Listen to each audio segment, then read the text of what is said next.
में एक और ट्रेन है, राइट, और उस ट्रेन में एक सुंदर स्त्री है। अब मान लो दोनों ट्रेन में से कोई एक ट्रेन में होकर लग गई, तो आपके लिए कई बार ये बहुत डिफिकल्ट हो जाता है गेस करना कि वो आपसे दूर भाग रही है या आप उससे दूर जा रहे हैं। हेलो प्यारे छात्रों, फिजिक्स पढ़ने में आपका स्वागत है। तो कैसे हैं आप लोग? आज हम बात करेंगे रिलेटिव मोशन की। ये रिलेटिव मोशन क्या होता है? आपने कई बार देखा होगा, सपोज आप एक ट्रेन में बैठे हैं और आपके पैरेलल में एक और ट्रेन है, राइट, और उस ट्रेन में एक सुंदर स्त्री है।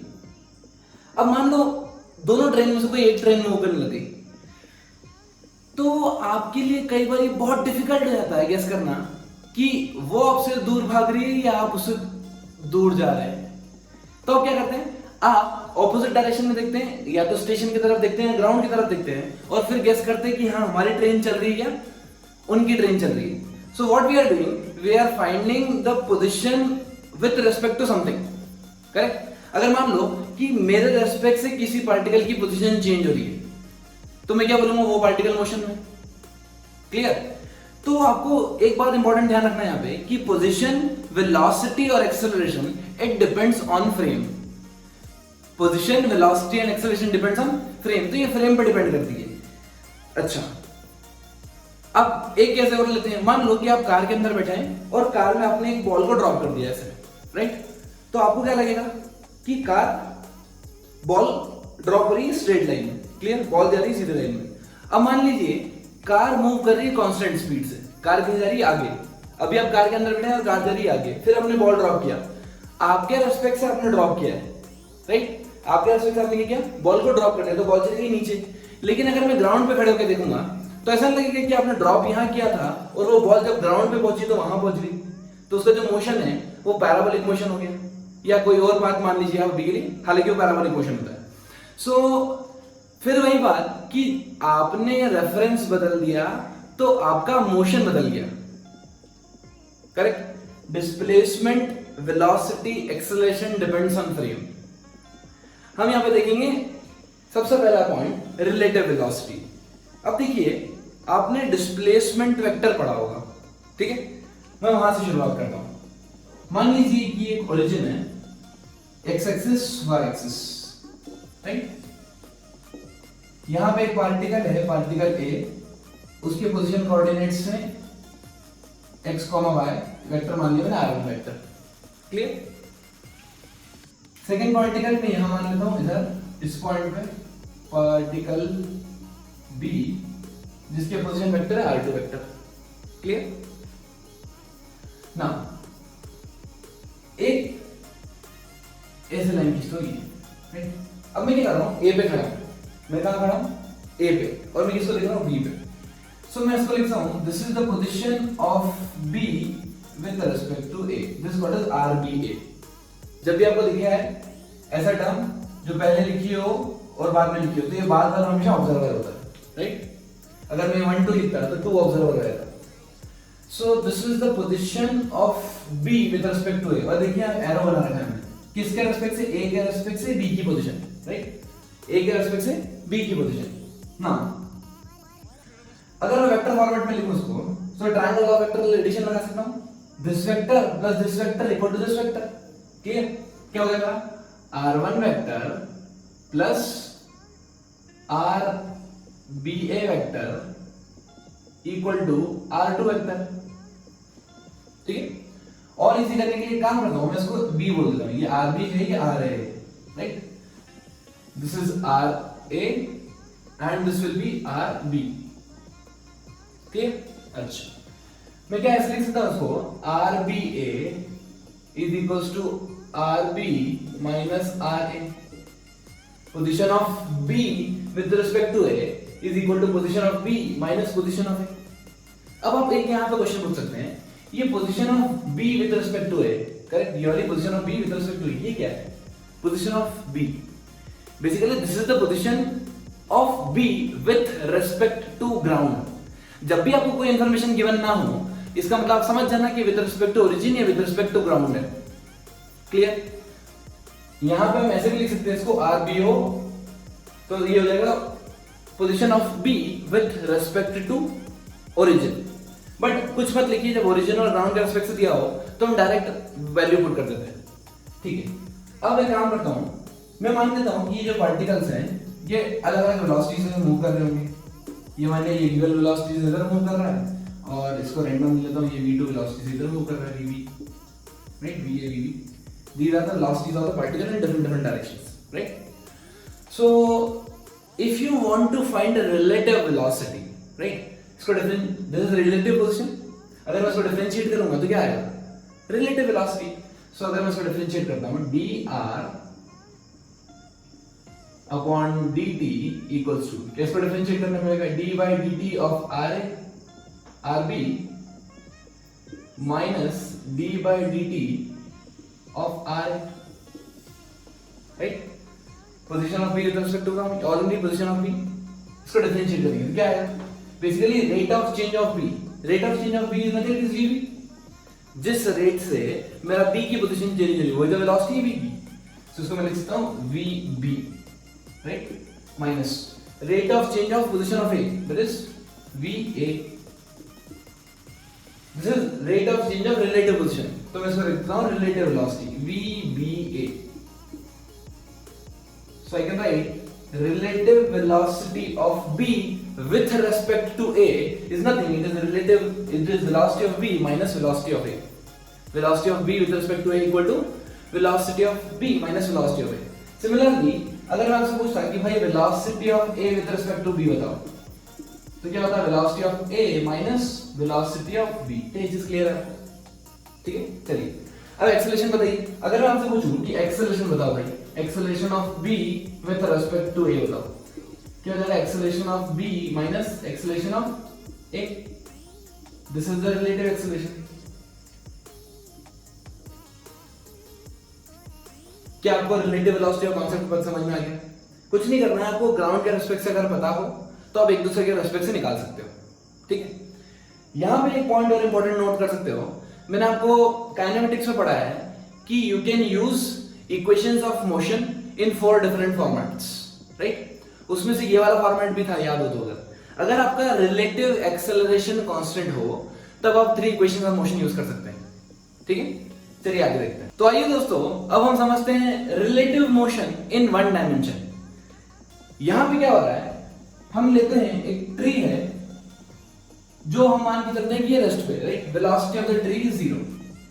ये एक टेस्ला कार है मस्त, जिसकी वेलोसिटी है 10 मीटर पर सेकंड, और एक बॉल है जिसकी स्पीड है 5 मीटर पर सेकंड, करेक्ट। अब ये सब विथ रेस्पेक्ट टू ग्राउंड है, ये सब विथ रेस्पेक्ट टू ग्राउंड है। ग्राउंड के रेस्पेक्ट से देखें हम तो ये सब इतनी स्पीड से मूव कर रहे हैं, मतलब अगर मैं रेस्ट पे हूं, मैं खड़ा हूं और मैं देख रहा हूं तो मेरे हिसाब से ट्री भी रेस्ट पे, कार मूव कर रही है और बॉल भी मूव कर रही है, ठीक है। अब एक बात बताओ, अगर मैं यहां से इधर मूव कर रहा हूं ऐसे, तो आपके रेस्पेक्ट से मैं मूव कर रहा हूं, मैं रेस्ट पे हूं, मैं मूव कर रहा हूं, बट मेरे रेस्पेक्ट से आप लोग मूव कर रहे हो, मेरे रेस्पेक्ट से आप लोग मूव कर रहे हो। कैसे? जैसे मैं इधर मूव करा तो मुझे क्या लगा, मैं तो रेस्ट पे हूं लेकिन आप लोग पीछे जा रहे हो। ये होता है रिलेटिव वेलोसिटी। ऑब्जर्वर हमेशा सोचता है कि मैं रेस्ट पे हूं और पूरी दुनिया मूव कर रही है। Observer always think that I am at rest and the entire world is moving. So अगर मैं यही केस यहां पे लेता हूं, एक ट्री है, टेस्ला कार है, बॉल है, और यहां पर मेरा ऑब्जर्वर 5 मीटर पर सेकंड की स्पीड से मूव कर रहा है, राइट। ऑब्जर्वर मेरा 5 मीटर पर सेकंड की स्पीड से मूव कर रहा है, ऐसे ऑब्जर्वर भी जा रहा है। अब ध्यान से देखिए, मान लीजिए ऑब्जर्वर है और ये बॉल है। अब ऑब्जर्वर इस बॉल को देखेगा, राइट, दोनों ऐसे एक दूसरे को देखेंगे और ये मूव करेंगे। तो ऑब्जर्वर के रेस्पेक्ट से क्या बॉल का मोशन हो रहा है? नहीं हो रहा है। It means with respect to observer the velocity of the ball is 0. Clear? Exactly what this observer is doing. Observer क्या करता है, अपनी वेलोसिटी खुद में से सबट्रैक्ट करता है और पूरी दुनिया में सबट्रैक्ट करता है। सबट्रैक्शन मतलब addition in the opposite direction. Subtraction मतलब addition in the opposite direction. अब देखिए ध्यान से, ये क्या करेगा, ये अपनी वेलोसिटी खुद में से माइनस कर देगा 5 मीटर पर सेकेंड, इसमें से माइनस कर देगा 5 मीटर पर सेकेंड, इसमें से ही माइनस कर देगा 5 मीटर पर सेकेंड, इसमें से ही माइनस कर देगा 5 मीटर पर सेकेंड। अपनी वेलोसिटी खुद में से भी माइनस की और सब में से ही माइनस कर दी। अब देखिए, अगर मैं इस बॉय से पूछूं, अगर मैं इस बॉय ऑब्जर्वर से पूछूं कि भाई बॉल की स्पीड कितनी है, तो ये बोलेगा कि बॉल की speed with respect to me man, right, 0 है। बॉय की speed with respect to man क्या है, 0 है। अच्छा, अब हमसे पूछें कि बॉय भाई आपके हिसाब से कार की स्पीड बता दो, तो ये बोलेगा velocity of Tesla car with respect to me 5 है। क्यों 5 है? अरे 10 में से 5 बढ़ रही, ये बोल रहा, ये अपन क्या बोल रहे हैं कि ग्राउंड से 10 जा रही है, लेकिन ये बोल रहा नहीं 5 कम कर दो, तो 10 माइनस 5 मतलब with respect to boy with respect to man the velocity of Tesla car is 5। अच्छा, अब हम पूछेंगे चल एक काम करो भाई, तू तो पेड़ की स्पीड बता दे, तो ये क्या बोलेगा, पेड़ भी मूव कर रहा है, कितनी स्पीड से, 5 मीटर पर सेकेंड की स्पीड से पीछे की डायरेक्शन में, -5 मीटर पर सेकेंड की वेलोसिटी से। तो the velocity of tree with respect to man कितना आ गया, -5 मीटर पर सेकेंड। सोच में पड़ रहा है, ये बोल रहा भाई ट्री मूव कर रहा है, ट्री मूव कर रहा है कैसे, देखिए हमने अभी पढ़ा velocity of A with respect to B is va minus vb और velocity of b with respect to a is vb minus va। तो ये कर क्या रहा है, देखिए ध्यान से, अगर मैं velocity of tree निकालूं with respect to man तो क्या होता है, velocity of tree minus velocity of man, and these two are the velocities with respect to ground। कुछ नहीं लिखा है मतलब ग्राउंड है, और बढ़िया। velocity of tree कितनी है ग्राउंड के रेस्पेक्ट से, 0, और man की कितनी है, आगे जा रहा, तो ये हो जाएगा -5 मीटर पर सेकेंड। क्या मैच होगी, समझ में आया फिजिकल सिग्निफिकेंस कि वो क्या करता है, बेसिकली वो अपनी वेलोसिटी खुद में से भी सबट्रैक्ट कर देता है और पूरी दुनिया से भी सबट्रैक्ट कर देता है। सबट्रैक्शन मतलब addition in the opposite direction. Clear, आओ इसको देखते हैं। Velocity of car with respect to man क्या होगा, velocity of car minus velocity of man, तो ये जाएगा velocity of car minus velocity of man. Velocity of car कितना है, वेलोसिटी ऑफ कार कितना है, वेलोसिटी ऑफ कार कितना है 10, वेलोसिटी ऑफ मैन 5, 10 में से 5 ये बचे 5 मीटर पर सेकेंड। ये होगी मैच। आओ velocity of ball with respect to man निकालेंगे, तो ये जाएगा velocity of ball minus velocity of man. 5 में से 5 गए तो बहुत सारे बच रहे हैं हमारे पास। क्या आपको कॉन्सेप्ट समझ में आ रहा है रिलेटिव वेलोसिटी का, राइट? देखो ये 1 डायमेंशन में है इसलिए मैंने आई कैप जे कैप के कैप में दिया है, लेकिन अगर 2 डायमेंशन में हो तो प्रॉपर वेलोसिटी फॉर्मेट में लिखूंगा मैं इसको। क्लियर? अब हम इस कॉन्सेप्ट्स को थोड़े प्रॉब्लम्स के थ्रू समझते हैं, एलटीक्यू लगाते हैं। चलिए लर्न थ्रू क्वेश्चंस। यहां पर 3 बॉडी है A B C which are moving with different speeds 10 metre per second, 5 metre per second and 20 metre per second, right? सबसे पहला काम तो आप वेलोसिटी फॉर्मेट में लिख लीजिए इनको, राइट? वेलोसिटी फॉर्मेट में लिख लेंगे तो प्लस माइनस का झगड़ा ही खत्म हो जाएगा। तो ये वेलोसिटी ऑफ सी हो गई 20 metre per second, already I cap, ठीक है? पर ये 1 डायमेंशन में इसलिए मैं आई कैप नहीं यूज कर रहा हूं। Velocity of B -5 metre per second and velocity of A 10 metre per second. क्या चीज क्लियर है? ठीक है। अब मैं किसी भी एक को ऑब्जर्वर बना देता हूं, ठीक है? जैसे ही मैंने उसको ऑब्जर्वर बनाया तो वो ऑब्जर्वर रेस्ट पे आ जाएगा, बाकी दोनों कार मूव करने लग जाएगी, बाकी दोनों ऑब्जेक्ट मूव करने लग जाएंगे, ठीक है? चलो अब एक काम करते हैं, इसको बनाते हैं ऑब्जर्वर। सबसे पहले ए को बनाना है ऑब्जर्वर। अब क्या करेगा, ए खड़ा रहेगा अपनी जगह पे और बी मूव करेंगे, सी मूव करेंगे, ठीक? एक बात बताओ, ये दोनों एक दूसरे की तरफ मूव कर रहे हैं, राइट? तो ये जो डिस्टेंस है तेजी से कवर करेंगे, धीरे धीरे ये तेजी से कवर करेंगे, और ये दोनों धीरे धीरे यहां पे आ जाएगा। देखिए अगर मैं वेलोसिटी ऑफ बी पूछूं विद रिस्पेक्ट टू ए, या मैं पूछूं velocity of C with respect to A, ठीक है? तो क्या होगा, velocity of B with respect to आएगा velocity of B minus velocity of A, right? Velocity of B minus velocity of A. Velocity of v कितनी है? Velocity of v है -5 और वेलोसिटी ऑफ a कितनी है? वेलोसिटी ऑफ a है +10। तो ये कितना आ गया मेरा? -15 metre per second. This is the velocity of v with respect to a। चलिए अब वेलोसिटी ऑफ c निकालते हैं with respect to a। Velocity of c minus velocity of a। Velocity of c कितना है? 20। This is 20 metre per second minus 10 metre per second. तो मेरा answer आ गया 10 metre per second. इसका मतलब समझ रहे हैं आप? इसका मतलब यहां पे a आ गया रेस्ट पे, a आ गया रेस्ट पे, a रेस्ट पे। इसका डायग्राम बना के दिखा दूंगा आपको, बड़ा मजा आएगा।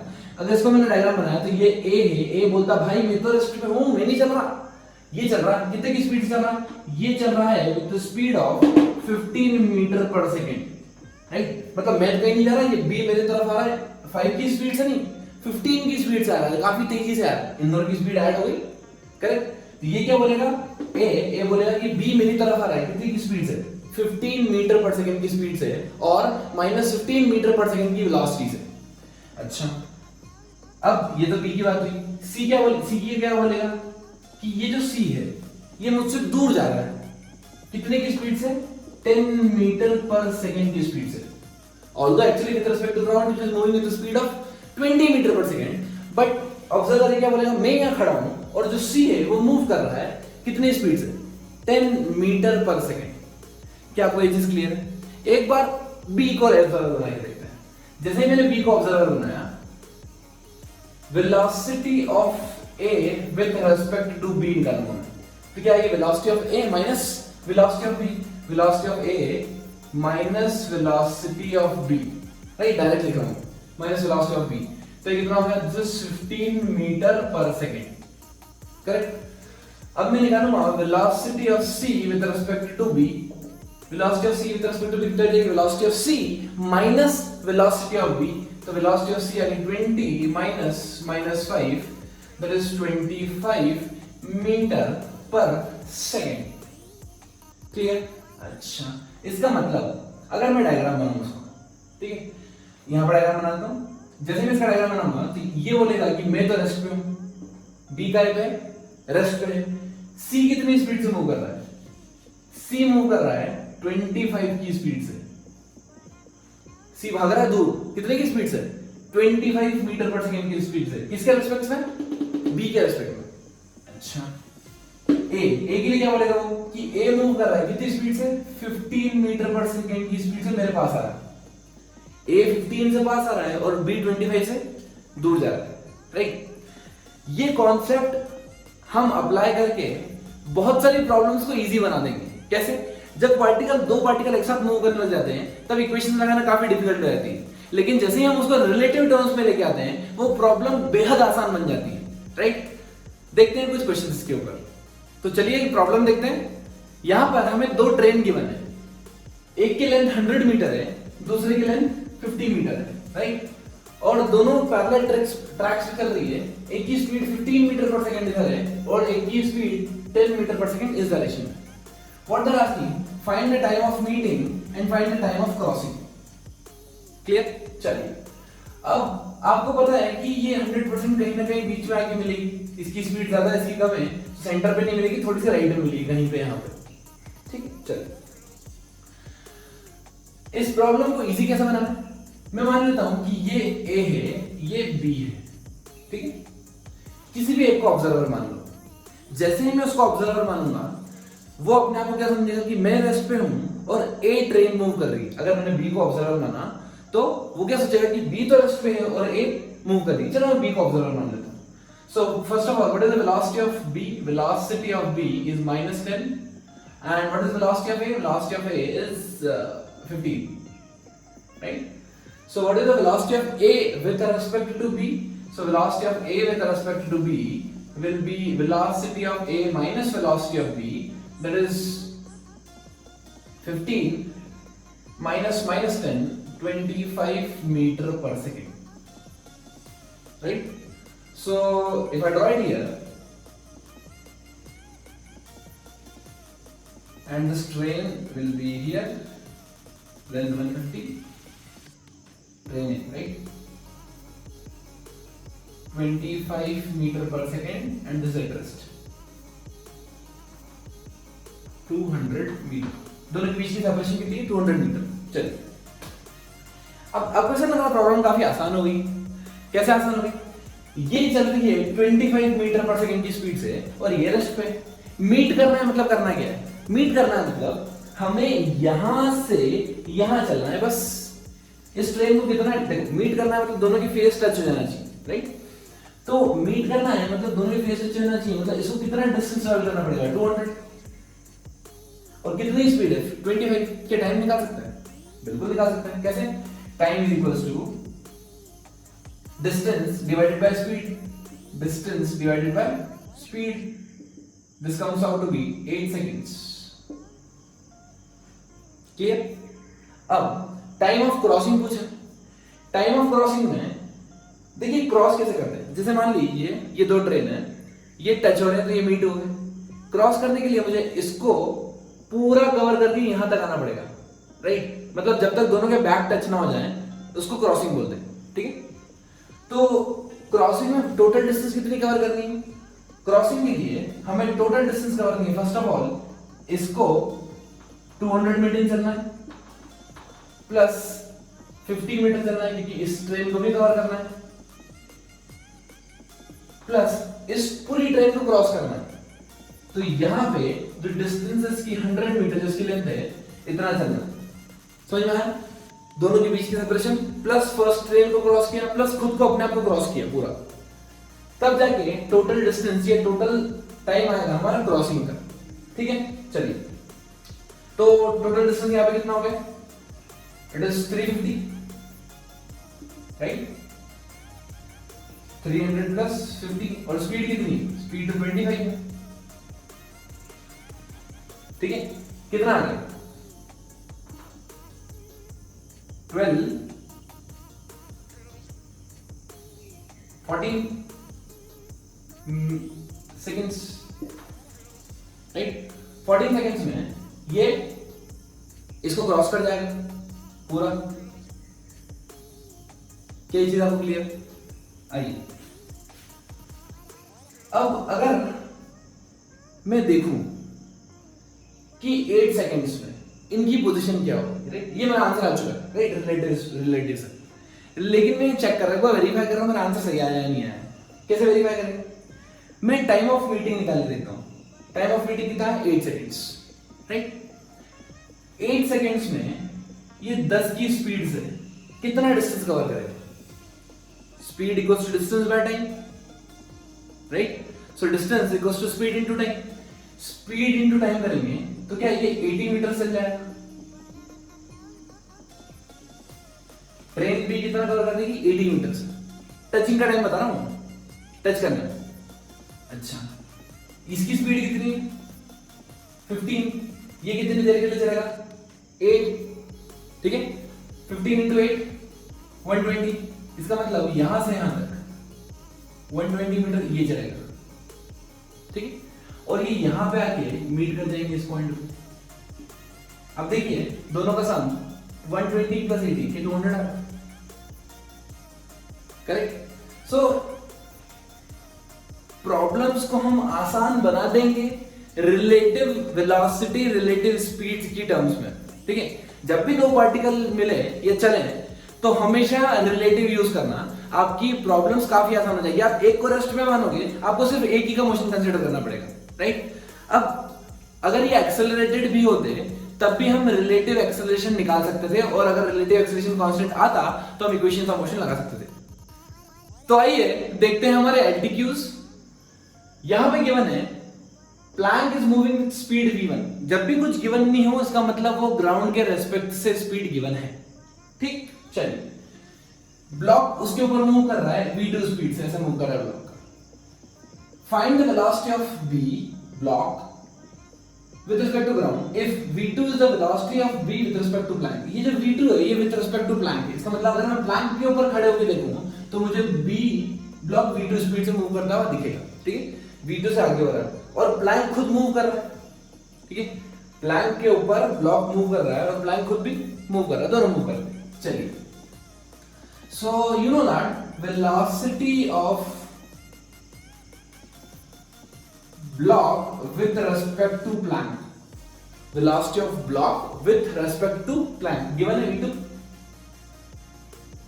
is equal to velocity of block with respect to ground minus velocity of Planck with respect to ground.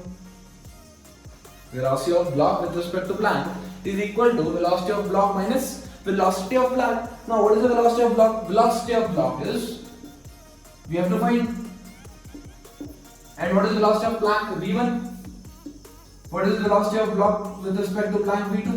तो मेरा आंसर आ गया v2 plus v1. This is the velocity of block B with respect to ground. और आपको common sense एक चीज समझ में आ रही होगी कि वो v1 स्पीड से v2 स्पीड से मूव कर रहा है ऐसे, और ये खुद v1 स्पीड से मूव कर रहा है, तो जो टोटल इफेक्टिव स्पीड हो जाएगी क्या दोनों का सम हो जाएगा?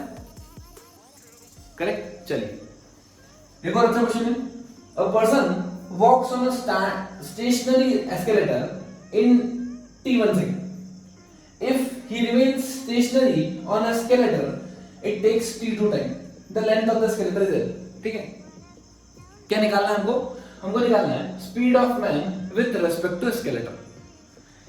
अभी क्या हो रहा है कि एस्केलेटर पे इंसान खड़ा है, मैन खड़ा है, और वो कितने टाइम में मूव कर रहा है, वॉक कर रहा है, खड़े होकर जो वॉक कर रहा है वो, उसको लग रहा है t1 time.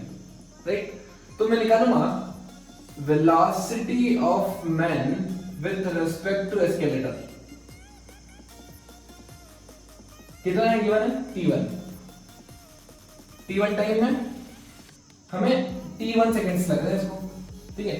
Velocity the person walks on stationary escalator in t1 seconds. मतलब t1 सेकंड्स में वो पहुंच गया, l डिस्टेंस ने क्रॉस कर ली. ठीक है, वॉक करके. तो खड़ा कहां पे हो? एस्केलेटर पे. इसका मतलब जो उसकी स्पीड है वो किसके रेस्पेक्ट से आ रही है? अभी एस्केलेटर की स्पीड से रेस्पेक्ट से. So the velocity of man with respect to escalator के total distance by time l by t.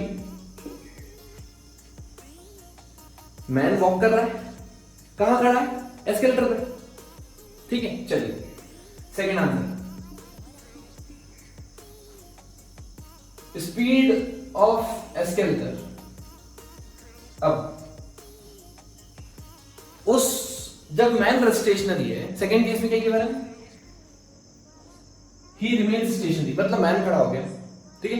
Man खड़ा हो गया और एस्केलेटर मूव कर रहा है. अब जब एक्सेलेरेटर मूव कर रहा है, मेरा जो एस्केलेटर मूव कर रहा है, एस्केलेटर t2 टाइम में l डिस्टेंस कवर कर रहा है. t2 टाइम में l डिस्टेंस कवर कर रहा है. तो velocity of escalator with respect to ground क्या है? Distance by time. Velocity of escalator with respect to ground है, क्योंकि एस्केलेटर मूव कर रहा है अभी तो. ठीक है. With respect to ground move करेगा वो. तो कितने टाइम में उसने पहुंचा दिया हमको एक पॉइंट से दूसरे पॉइंट में? t2 टाइम में.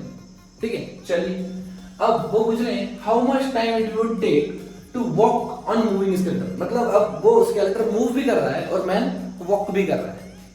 Clear.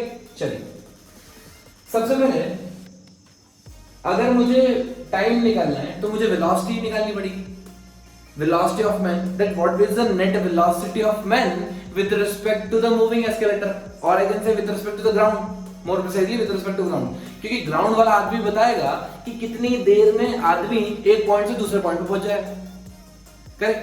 So the velocity of man निकालना है हमें.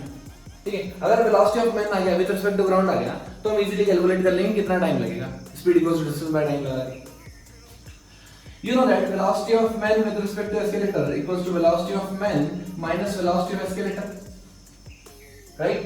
So the velocity of man कितना आएगा? Velocity of man आ गया मेरा velocity of man with respect to escalator plus velocity of escalator, correct? Now velocity of man with respect to ground. Velocity क्या होती है? बेसिकली मैं मान लेता हूँ कैपिटल T टाइम लग रहा है, अज्यूम कर लो. ठीक है. तो डिस्टेंस कितनी ट्रैवल करना है? डिस्टेंस तो फिक्स ही है, इनिशियल पॉइंट से लेके फाइनल पॉइंट तक डिस्टेंस फिक्स है. तो डिस्टेंस बाय टाइम लगा दिया मैंने, total time let's say net time. ठीक है. Velocity of man with respect to escalator कितना है? अभी निकाला हमने l by t1. Velocity of escalator कितना है? Velocity of escalator total distance वही टाइम t2 लगा रहा है. तो ये जाएगा L bye T2।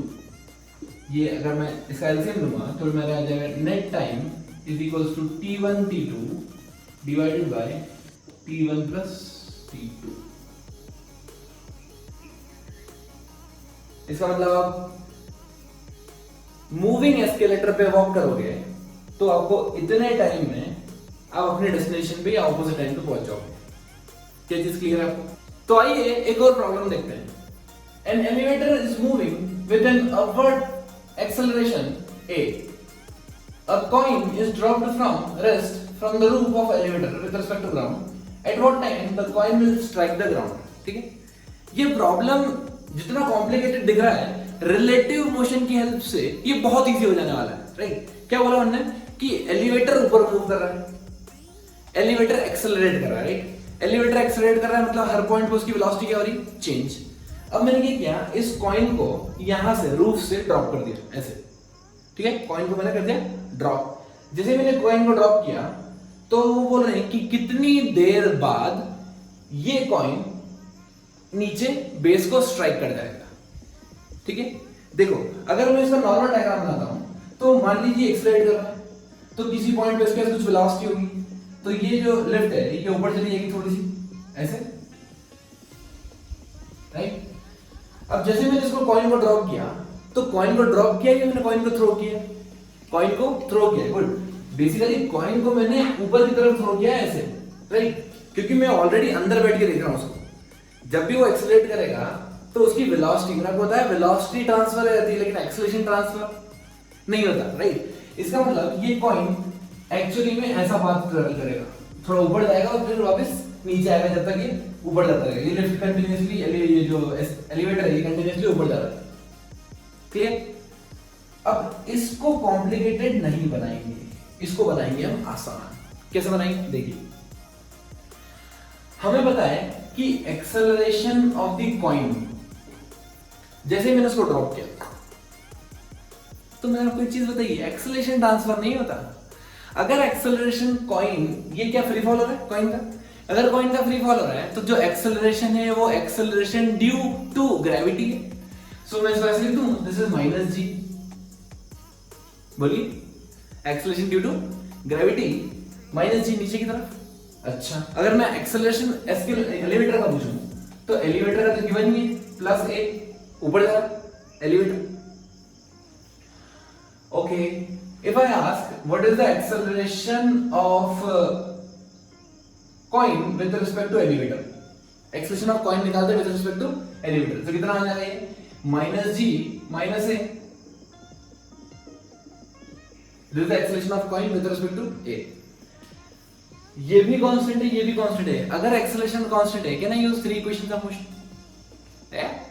Very good. So here अगर मैं रिलेटिव सेपरेशन देखूं, ध्यान से सुनिए, रिलेटिव सेपरेशन देखूं तो बेसिकली इसके रिस्पेक्ट से, एलिवेटर के रिस्पेक्ट से कॉइन को कितने डिस्टेंस ट्रैवल करना है? सिर्फ ये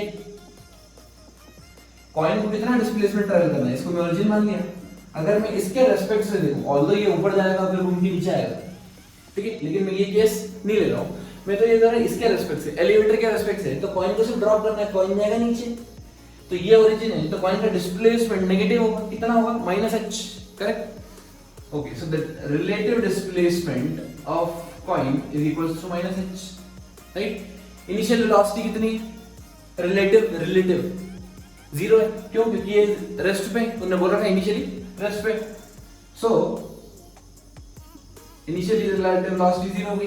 अब मैं लगाऊंगा s equal to ut plus half D square, मुझे निकालना है time, so I will use relative separation equals to relative velocity initial into time plus half into relative acceleration into time square, right? Relative separation कितना है मेरा? minus h, this is 0 plus acceleration, it is minus of g plus a into t square, right? इस minus को मैं आगे ले आता हूं यहां पे, correct? This minus minus get cancel, तो क्या बचा हमारा? 2h divided by g plus a equal to t square. अगर मैं अंडर रूट ले लूंगा तो क्या ये आंसर आ जाएगा? तो आपने देखा ये प्रॉब्लम काफी इजी हो गई है अगर मैं रिलेटिव वेरिएबल्स लेता हूं तो। और अगर ऐसा लूंगा तो ये काफी कॉम्प्लिकेटेड हो जाएगा, ये भी सॉल्व हो जाएगा लेकिन ये थोड़ा कॉम्प्लेक्स हो जाएगा। क्लियर? कुदरत का एक नियम है, जो बांटोगे वो तुम्हारे पास बेहिसाब होगा, चाहे वो नॉलेज हो, इज्जत हो या मोहब्बत। Stay motivated, keep supporting, keep learning.